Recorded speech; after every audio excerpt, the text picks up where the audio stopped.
big tech, from what we've seen, they jump and they do it and they'll censor it. It doesn't matter who it is. It doesn't matter if you're the president of the United States of America. So, for your viewers who are watching this, you have to really question, if they can do it to the president, why are they not going to do it to me? Hey guys, so since we finally launched libertyhangout.tv, we wanted to expand our content and bring you guys a new kind of video today. With all the censorship of conservatives that's been going on social media, it's become more important than ever before to create alternative platforms in order to make sure the right wing can still have a voice online. One man did that and had his name dragged through the mud for doing so. We are joined today by Andrew Torba, the founder of Gab.com, a free speech-based social media website that's gotten a lot of attention ever since Twitter started censoring President Trump. We're going to talk to Andrew about his website, get his thoughts on the state of censorship, and you'll be able to catch the full unfiltered interview at libertyhangout.tv. Okay, thanks so much for joining us, Andrew. Thanks for having me, guys. And I have a lot of respect for you guys because you're fellow builders, right? You see these problems that are going on and you're not just sitting around and whining about it. You're building your own website, you're building your own platform, and that's exactly what we're doing as well. So I have a lot of respect for you guys. Thank you, I appreciate that. There's a lot of conservatives say that when you don't want to be censored, then just create your own thing, but they don't really realize what goes into that. And we'll talk about that more later on in the interview about how hard it is to do it and the struggles with it. To start off the show tonight, can you take us back to 2016 when you founded Gab and tell us what exactly inspired you to create a brand new social media platform?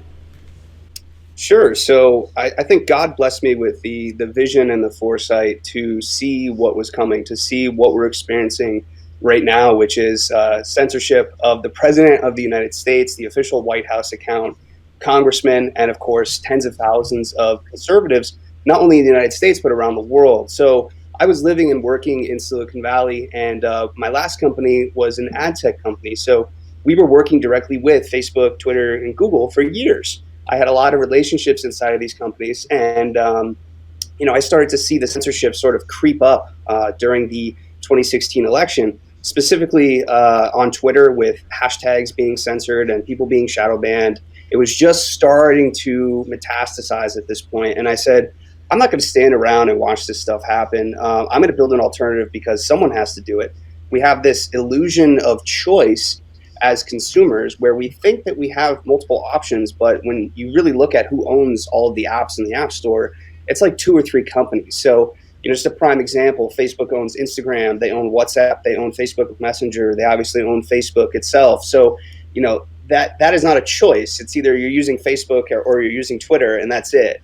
So I wanted an alternative that was grounded in free speech and was grounded in user privacy, and that was going to put people first and not advertiser dollars and not track people across the web to monopolize their data and sell it to advertisers. So that's what I did.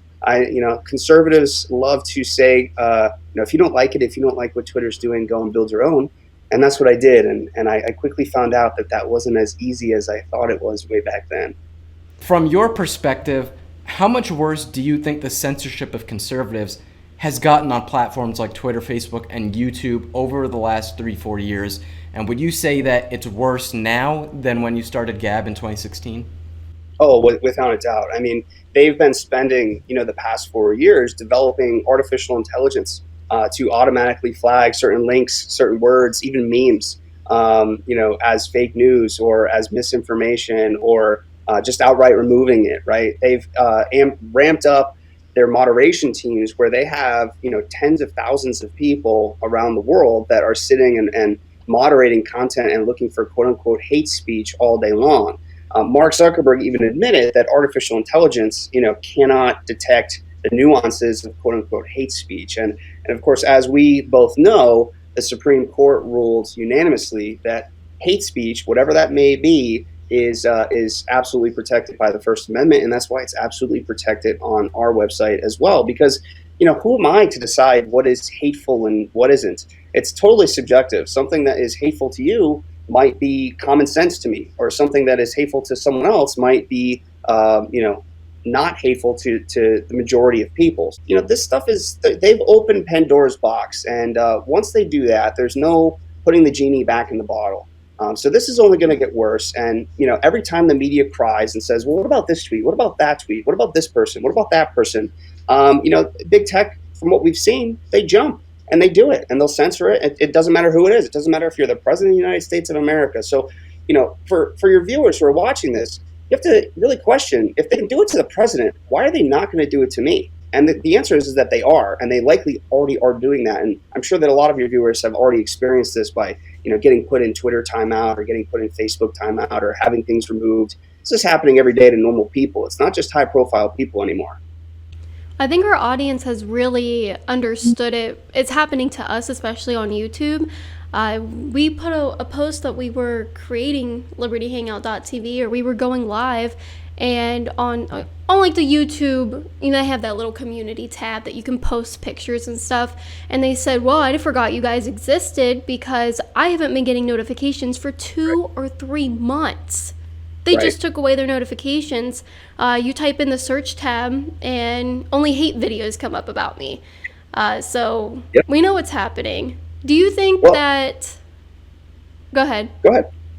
This is all about social conditioning. These companies don't care actually about making money. They care about controlling the flow of information and controlling the narrative and socially engineering tens of millions of people. And it's working. There are plenty of studies that have shown that Google search results can alter election results, which is crazy. It's absolutely mind-blowing, the amount of power that these people have. It's not about the money for them. It's about the control and about the power and about shifting the arc of history where they want it to go and abusing their power in the market to do so. Do you think President Trump will get sick of Twitter and say Gab is where I'm going to go? So we'd love to have the president on Gab. His campaign manager has tweeted about us pretty favorably in the past. I think maybe they're going to wait out until after the election, which probably would be smart, but I don't see why he shouldn't get on Gab right now. Big tech is going to continue to clamp down. We're 6 months out from the election. This is going to get way worse. And the biggest thing that he can do is not legislation, not regulation, not going after them in court or any of this nonsense.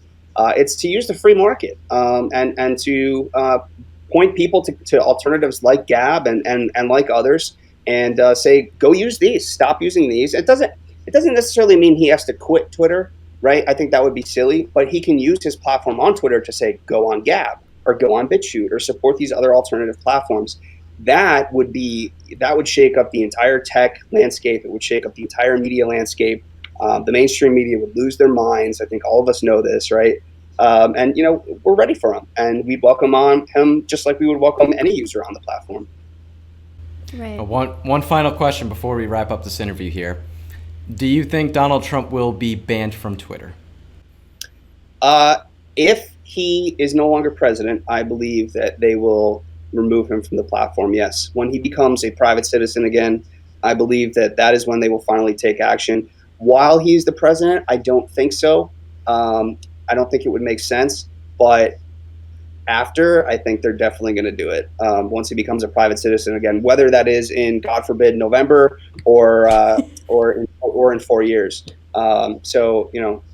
It's inevitable. This interview we just did with Andrew Torba is going to really shine an important light on big tech censorship and the lackluster response from conservatives.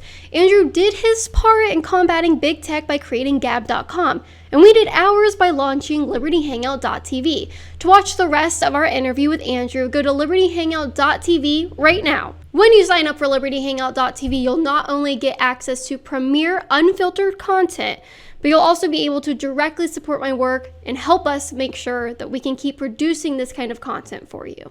If you guys enjoyed this video, be sure to like and share, hit that subscribe button, and click the notification bell so you won't miss any of our videos. If you want to support my work, you can become a patron at patreon.com/CaitlinBennett and receive cool perks like an autographed photo from me in the mail each month. Or you can go to CaitlinBennett.org and get up to 75% off and free shipping on supplements and merchandise to support my work and start living a healthy life. My favorite product It's Turbo Force because it gives me all the energy I need to make it through a long day of doing interviews. There are tons of other health supplements you can choose from to keep your body healthy during these uncertain times. And check out the website banned.video to see uncensored content from conservative creators that have been erased from social media.